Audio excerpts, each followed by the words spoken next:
Hello students, आज हम geography का चैप्टर 1 रिसोर्सेज इसके बारे में पढ़ने जा रहे हैं। आज मैं आपका चैप्टर रिसोर्सेज स्टार्ट करूंगा, ठीक है। और इनसे रिलेटेड जो भी टॉपिक्स हैं उनको मैं 1 बाय 1 करके एक्सप्लेन करता हुआ चलूँगा, जिससे आपको ये चैप्टर बहुत अच्छे से समझ में आ जाए, ठीक है। सबसे पहले मैं आपको बताता हूँ रिसोर्सेज के बारे में। रिसोर्सेज के बारे में हम डिस्कस करते हैं कि things which are useful to satisfy the needs of the people are called resources. यानी हर वो चीज़ जो किसी न किसी तरीके से ह्यूमन नीड्स यानी जो हमारी ज़रूरतें हैं उन्हें पूरा करती है, उन्हें हम बोलते हैं रिसोर्सेज, ठीक है। अब यहाँ पे एग्जांपल के तौर पे मैं आपको बताता हूँ, जैसे वाटर, ठीक है। यानी पानी भी एक तरह का नेचुरल रिसोर्स होता है जिसके बिना हम नहीं रह सकते। पढ़ने के लिए भी हमें किताबें चाहिए होती हैं, ठीक है, ये भी एक तरीके का रिसोर्स है। रहने के लिए घर चाहिए होता है, बिल्डिंग्स चाहिए होती हैं, ये भी एक तरीके का रिसोर्स है। इंसान जो होता है वो अपनी ज़रूरतों के हिसाब से चीज़ों को यानी रिसोर्सेज को यूज़ करता है, ठीक है। अब यहाँ पे हम बात करते हैं वैल्यू की, ठीक है।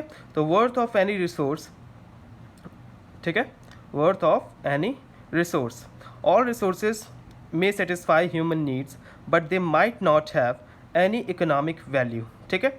अब जैसे हर वो चीज़ जो रिसोर्स है वो सभी ह्यूमन नीड्स को सेटिस्फाई कर सकती हैं, लेकिन शायद प्रेजेंट टाइम में उनकी कोई इकोनॉमिक वैल्यू ना हो, ठीक है। फॉर एग्जांपल जैसे वाटर होता है, हमारा पानी को हम सभी पीने के लिए इस्तेमाल करते हैं, ठीक है। उसकी कोई एक बहुत ज़्यादा इकोनॉमिक वैल्यू नहीं है, लेकिन आज के टाइम पे हम वाटर का यूज़ क्यों करते हैं?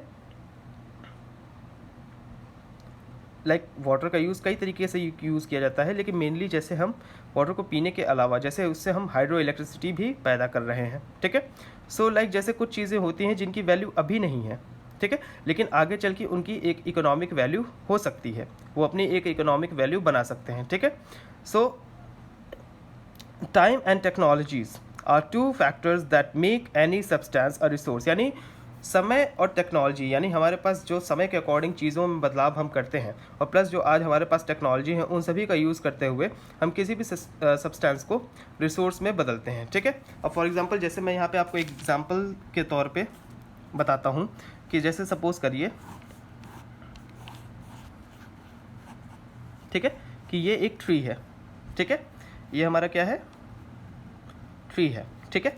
अब ट्री से हमें क्या मिलेंगे? लकड़ियाँ मिलेंगी, वुड्स मिलेंगे, ठीक है, वुड्स मिलेंगे। अब इन वुड्स का इस्तेमाल करके हम क्या बना सकते हैं? हम टेबल बना सकते हैं,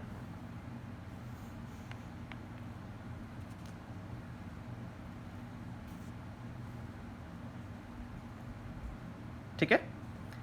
यहाँ पे हमने क्या बना ली? टेबल। अब ये टेबल हमारी किस चीज़ से बनी? Would say.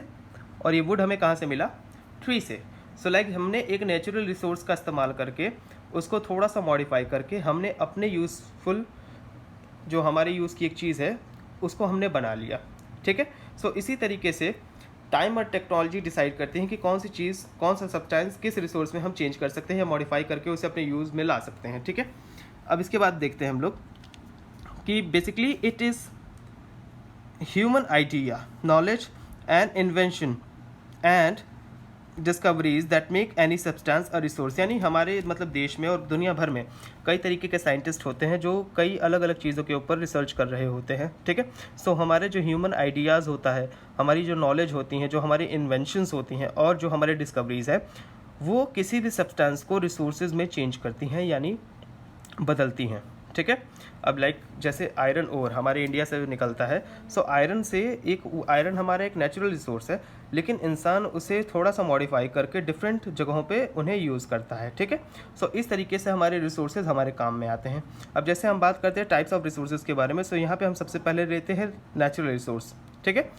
The free gift of nature that satisfy the needs, human needs without much modification are called natural resources. यानी नेचुरल रिसोर्सेज क्या होते हैं? वो एक गिफ्ट है हमारा, वो हमें नेचर की ओर से एक गिफ्ट मिला हुआ है, ठीक है, जिससे हम अपनी सारी नीड्स यानी हमारी जो ज़रूरतें होती हैं उनको बिना किसी ज़्यादा मॉडिफिकेशंस के हम अपने यूज़ में लाते हैं, उनको हम बोलते हैं नेचुरल रिसोर्सेज, ठीक है।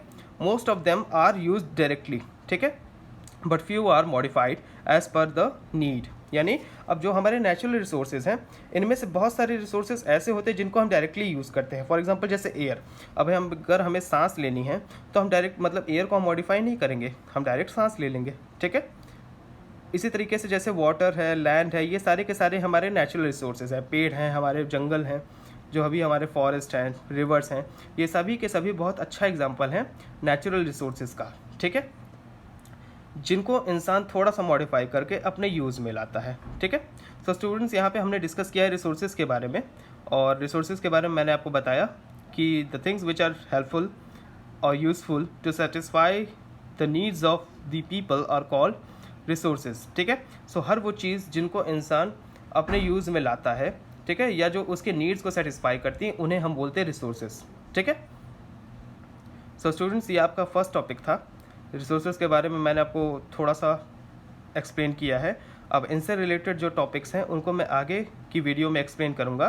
तब तक आप इनको एक बार अच्छे से पढ़ लीजिए और समझ लीजिए, ठीक है। मैं बहुत जल्दी आप लोगों से मिलूँगा आपकी नेक्स्ट वीडियो में। Till then, thank you so much students, and will meet soon.